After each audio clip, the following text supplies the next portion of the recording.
Though back-to-school shopping can be exciting, it may not be as fun for teachers who often have to spend their own money to buy school supplies. Maddie Skelton is a first-year teacher getting ready to welcome her second grade class.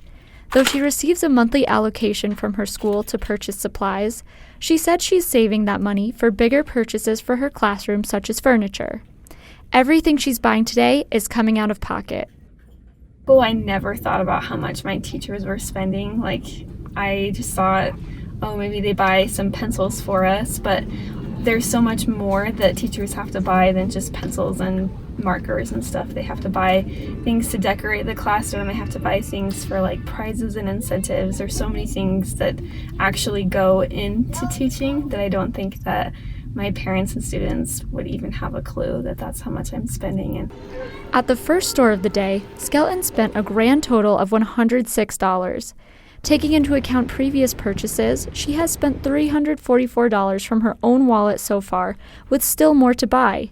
However, Skelton's situation is not an isolated one. What are the materials, be school supply, be manipulatives, be, books for me, that I can make my teaching meaningful and richer and long-lasting for the students that are in my classroom. Park said that at the beginning of the year, teachers will spend half to 3/4 of the money allocated to them in setting up their classrooms, leaving only a fraction left for the rest of the year.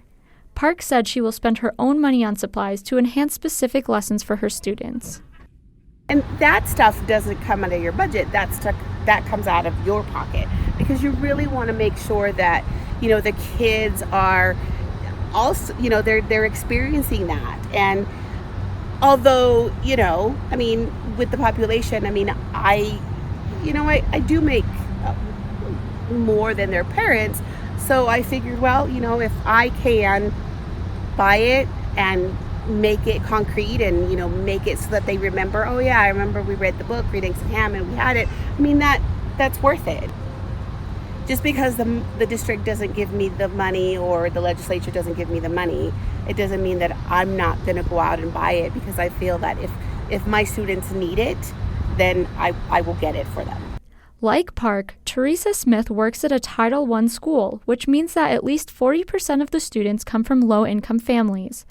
As such, the district does not require students to bring their own school supplies in order to reduce the financial burden on families. Apart from providing those supplies, Smith will sometimes buy necessities for her students. If somebody doesn't have a coat and the school doesn't have one, I provide coats.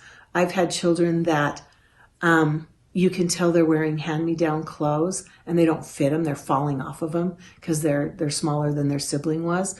I'll buy them pants. You find yourself in this loophole all year long, spending money on these kids that you love. Smith said that teachers need more support to provide students with the best education possible. Who is going to run this government? Who's going to run this world when I'm gone? It's these children.